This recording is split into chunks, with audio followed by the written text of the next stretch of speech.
O esporte tem o poder de socializar pessoas. Também é com ele que aprendemos a perder e a ganhar, algo que levamos para toda a vida. Essas e outras coisas fazem com que o esporte seja fundamental na formação de um cidadão. Instituições voltadas à promoção social das atividades esportivas têm papel fundamental em uma sociedade mais justa. Começa agora o Observatório do Terceiro Setor, o olhar da cidadania.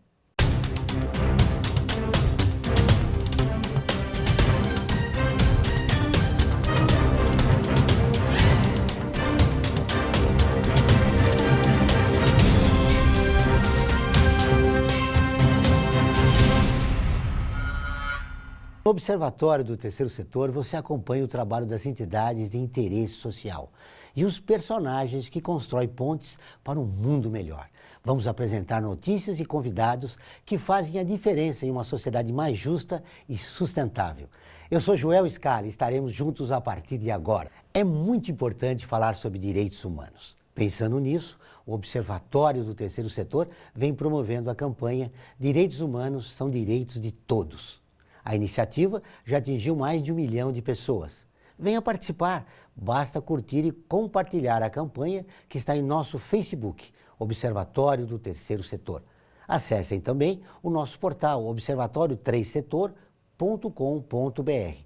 Lá vocês podem ouvir nosso programa de rádio sobre inclusão e esporte, que contou com a participação de Neide Santos, fundadora da Associação de Moradores da Coab Adventista e idealizadora da Associação Projeto Vida Corrida, no Parque Santo Dias, na Zona Sul de São Paulo. Eliana Miada, fundadora da ADD, Associação Desportiva para Deficientes. No próximo bloco, vamos conversar com Magic Paula.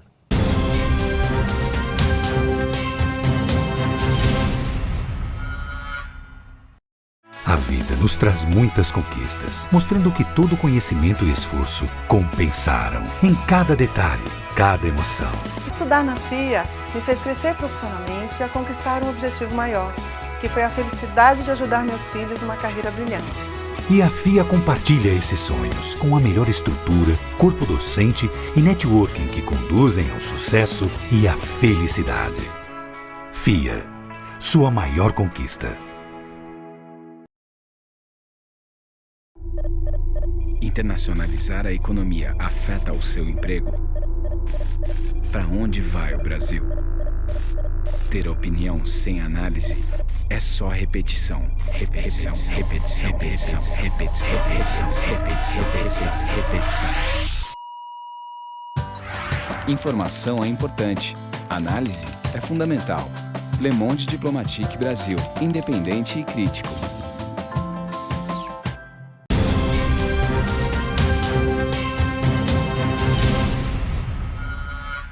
O Observatório do Terceiro Setor houve uma parcela da sociedade que faz a diferença na busca de uma sociedade mais justa e solidária.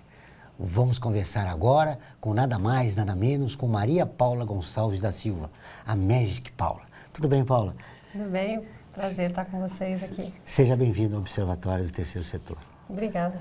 Você teve a sua primeira convocação aos 14 anos. Na época era precoce. Aí começou toda essa história. Tudo começou muito lúdico, né?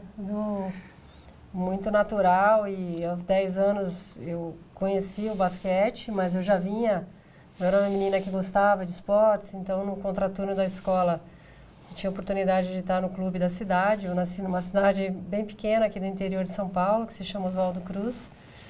E eu tinha o privilégio de fazer tudo de bicicleta, a pé, de ir para a escola a pé, de ir para o clube a pé.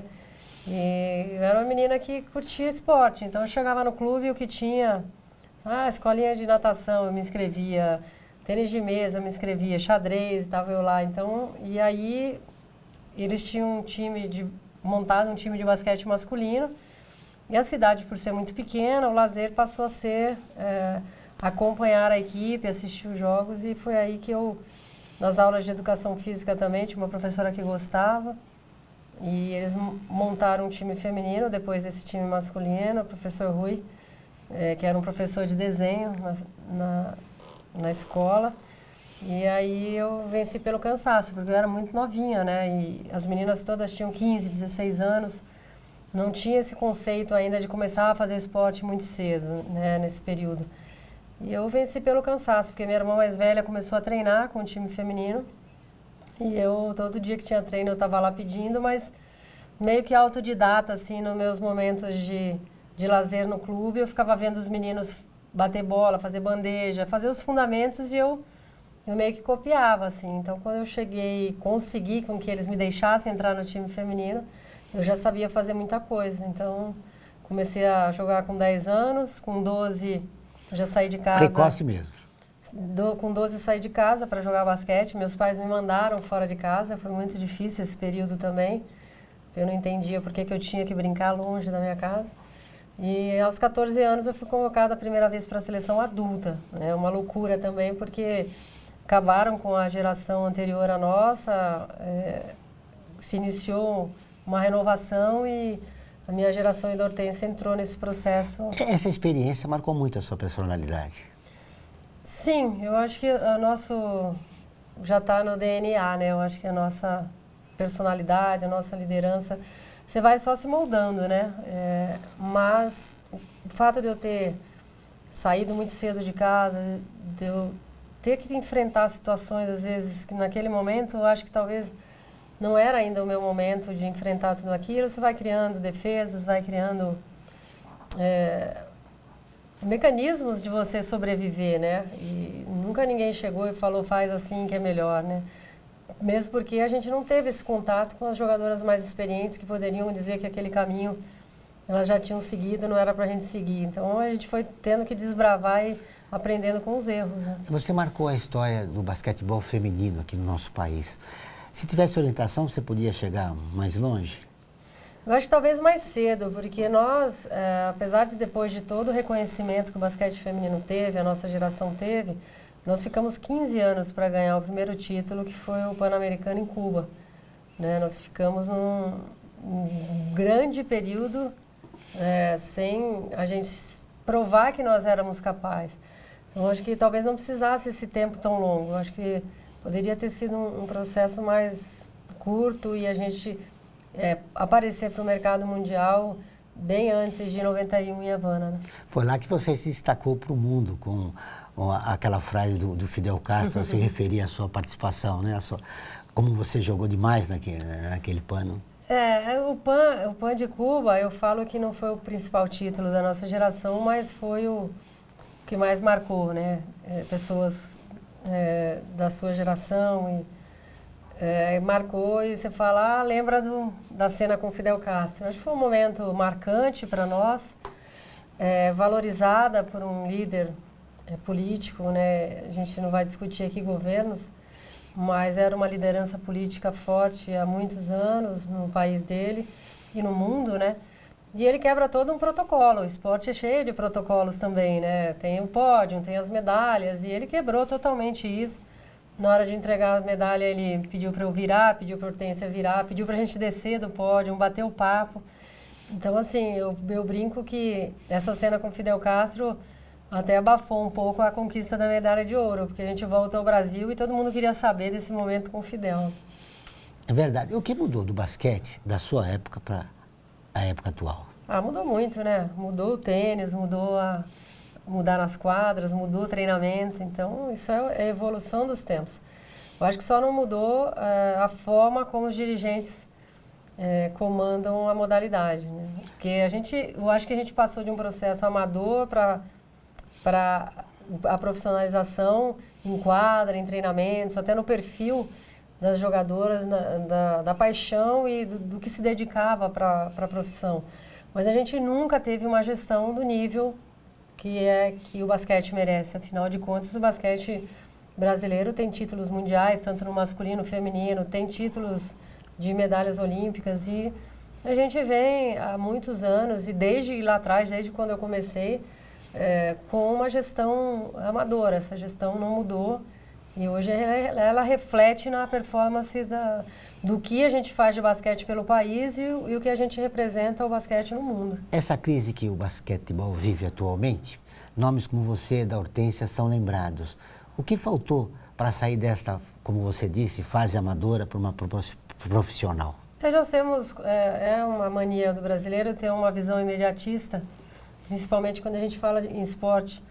Então, eu acho que quando acaba uma geração, você não pode pensar numa próxima geração naquele momento. Essa geração tem que ser pensada com antecedência. Você tem que dar uma estrutura adequada para que essa nova geração chegue e continue e mantenha o nível do que a geração que está parando deixou, né? E a gente vê isso muito bem no vôlei. O vôlei, a gente tem ídolos que são substituídos por novos. São renovados e o nível cada não cai. geração, né? Por quê? Porque existe um trabalho de base, existe um trabalho preocupando-se com o futuro, não aquela coisa momentânea. Então, isso é um problema sério, porque desde 2000, que foi o último pódio da seleção feminina em Sydney, na Olimpíada de Sydney, estamos falando aí de 16 anos, nunca mais o basquete feminino brasileiro conseguiu estar numa posição. E não só isso, né, com participações vexatórias, como foi agora aqui no Rio de Janeiro na Olimpíada. Tem solução essa crise? Eu acho que tem se a gente não pensar em querer resultados imediatos. E eu acho que a solução está numa nova gestão, num novo estatuto. O sistema esportivo do país ele é muito arcaico, né? Só quem vota para eleger um presidente de confederação são as federações e nem para presidente hoje, todo mundo pode votar para o presidente do seu país, né? E as confederações ainda vivem esse feudo de... fica aquela questão viciada de que sempre os mesmos é que... Então, acho que é uma mudança radical, é começar do zero, é começar pensando pelo menos em 2 ciclos olímpicos para pensar em voltar a ver o basquete brasileiro de outra forma. Na sua geração, você foi o principal nome junto com a Hortência. Que tipo de contribuição você, Paula, acredita que poderia dar para o basquete hoje? A gente fica bem fora desse movimento do basquete, né? Eu não sei se é... Porque eu digo assim, não é porque eu me destaquei como jogadora que vou me destacar como gestora. Eu acho que os atletas que se destacaram, e aí tem inúmeros atletas do basquete, tanto masculino como feminino, que merecem respeito, se eles não são bons gestores, né? Outros que têm que estar nesse movimento para dar força ao movimento e pelo nome, pela imagem, e outros sim por gestão, né? Então, eu acho que tem gente boa também que jogou basquete que pode contribuir. Mas nomes como você são chamados, num momento de crise como esse, poderão ser chamados. Você aceitaria, digamos, conversar para um novo basquete feminino se erguer no nosso país? Eu não posso virar as costas para o esporte que me revelou, que foi o meu ganha-pão e é meu sustento até hoje, né? Mas tem que ser do jeito que eu acredito. Eu não posso entrar num novo modelo de gestão se não for com todos, né? Eu acredito uma equipe inteira trabalhando pelo basquete. Eu não acredito ações pontuais e individuais. Então, desde que seja uma proposta que esteja alinhado com a minha filosofia de vida e de como gestora hoje, né, há 16 anos já eu trabalho com a área da gestão esportiva e eu aceitaria, desde que seja com os princípios, com a filosofia que eu entendo, com a transparência, com a ética, que é o que a gente está buscando no país, né, em todos os setores, né? Muito bem, nós vamos para um pequeno intervalo e voltamos dentro de instantes.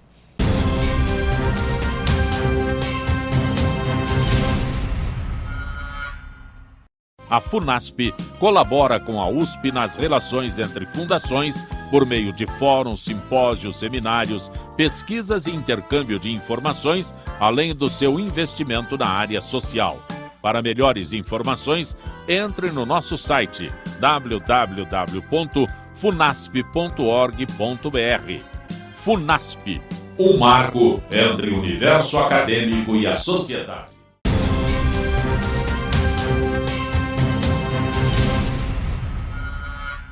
Voltamos agora com o Observatório do Terceiro Setor, o olhar da cidadania.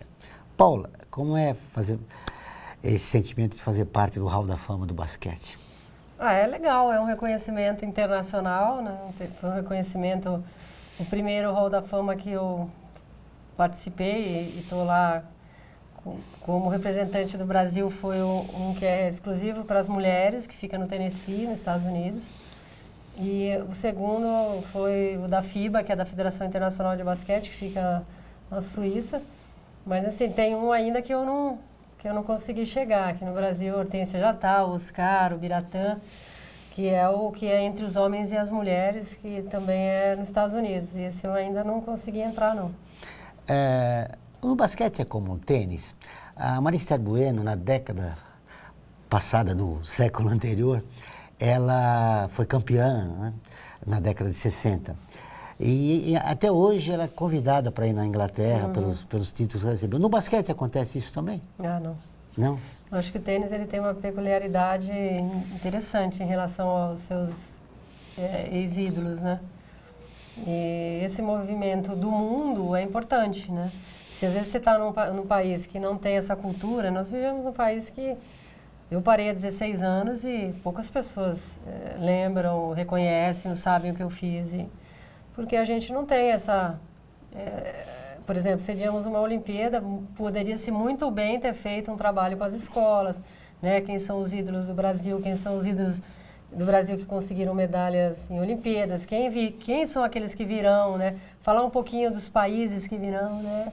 Seria um grande ganho para o esporte do Brasil, mas a gente vive num país sem memória e eu acho que isso que o tênis faz é muito bacana. Você está sempre com os ídolos, pode estar lá com 70, 60, 70 anos e eles estão lá firmes, participando das competições e sempre reconhecidos. Isso é muito legal. Um dos fatores da crise pode ser esse, né? O não reconhecimento. As meninas que jogam basquete gostariam ter esse contato com Paula, com a Hortência, seria importante. Isso é algo que falta ainda referências, né? Falta na geração de hoje ídolos, carisma, porque às vezes a jogadora joga super bem, mas não tem o carisma. O carisma você não consegue treinar o carisma, né? O carisma é nato, é algo que é da pessoa. Mas eu espero que tudo dá tempo ainda, né? Que se pense o esporte, o basquete principalmente, num país, né? Nas escolas, refletindo isso futuramente nas conquistas, porque as pessoas cobram, mas não sabem quais as circunstâncias que tudo acontece no dia a dia. Muito bem, agora vamos falar sobre o teu trabalho social. Como funciona o Instituto? Bom, o Instituto nasceu quando eu jogava ainda. Eu, muito influenciada pelo trabalho que o Instituto Ayrton Senna estava já fazendo, o gol de letra, né? A gente tem sempre espelhos na vida. E era uma pergunta que eu me fazia, como é que eu iria retribuir tudo que o esporte me deu?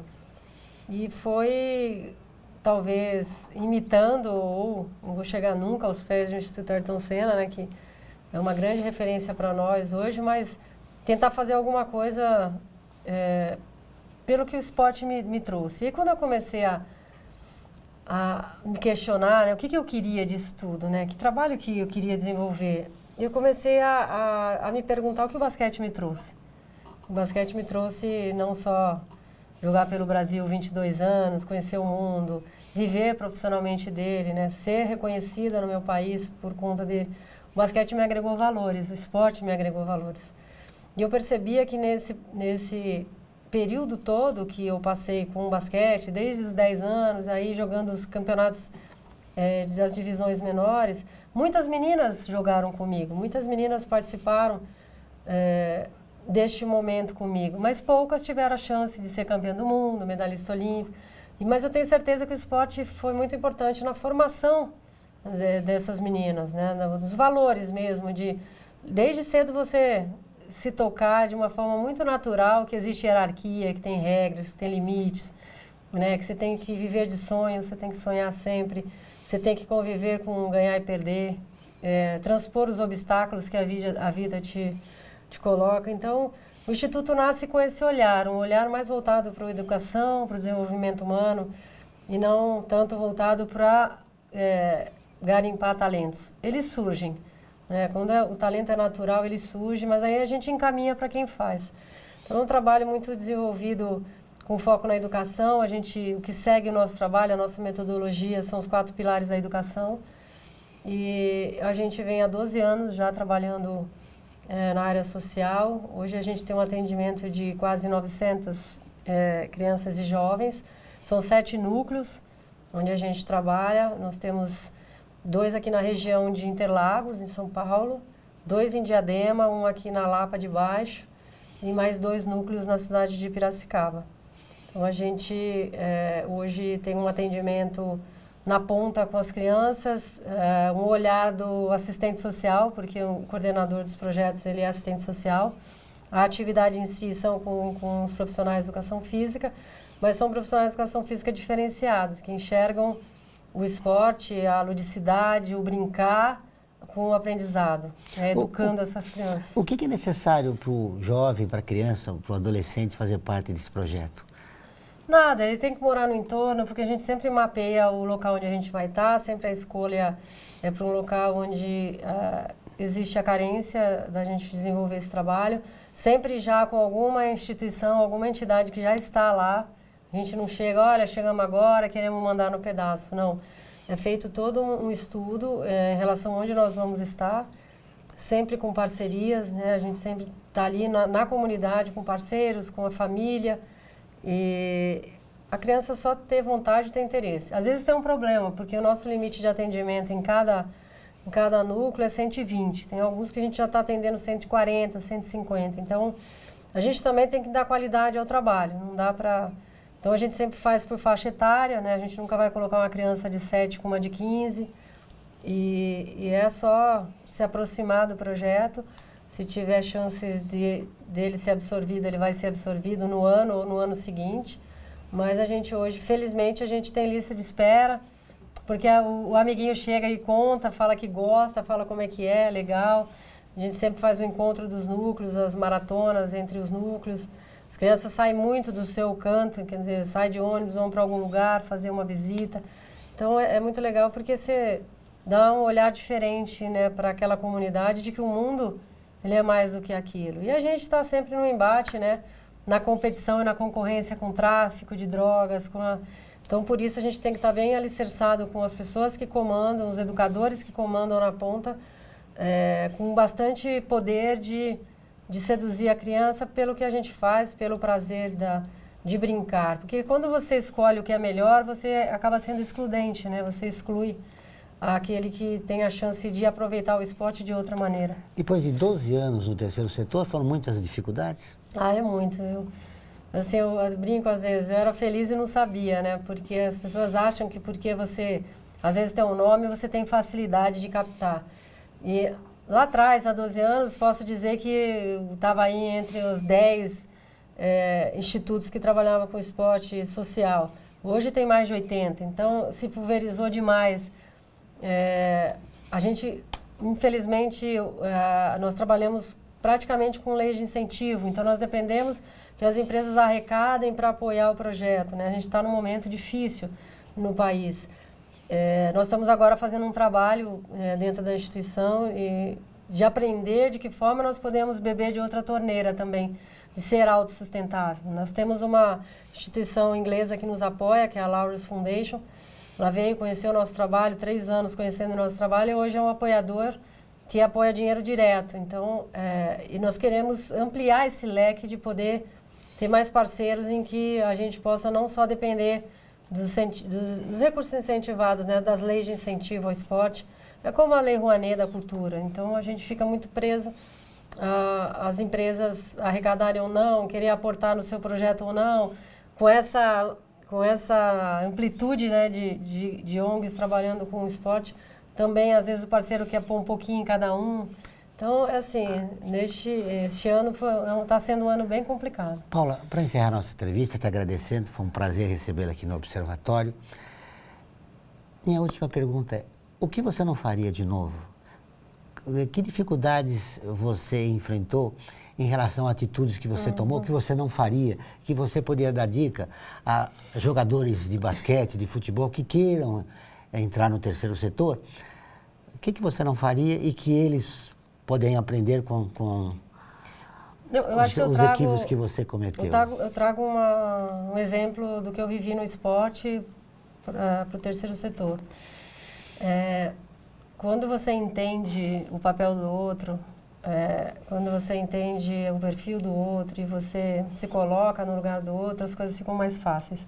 Então, eu acho que o grande entrave de qualquer trabalho, né, quer seja ele no esporte, no terceiro setor, é você saber da importância do seu time, do grupo, de ter pessoas com diferentes perfis, né, de ter pessoas capacitadas para aquela área que ele sabe fazer. Nós temos que ter o sentido de que nós não somos completos, nós não temos essa completude. A gente tem que ser agregado aos outros para a gente poder crescer. Então, eu acho que é isso. Nesses 12 anos eu aprendi demais, nesses 30 quase com basquete também, mas eu acho que o que marca mais são as relações pessoais. Porque muitas vezes você tem grana, você tem um bom time, você planeja, você tem estratégias, você está preparado para aquilo, mas as pessoas não se relacionam. Não adianta, o trabalho não vai para frente. E aí, não consegue realizar o projeto? Não tem sucesso. O Observatório do Terceiro Setor dessa semana termina aqui. Acompanhe pelo site observatorioterceirsetor.com.br e pela nossa página no Facebook, Observatório do Terceiro Setor. Acesse o nosso canal no YouTube e se inscreva. Assim você vai poder acompanhar todos os nossos programas. Envie comentários, críticas e sugestões. Participe do Observatório do Terceiro Setor, Olhar da Cidadania. Até o próximo programa.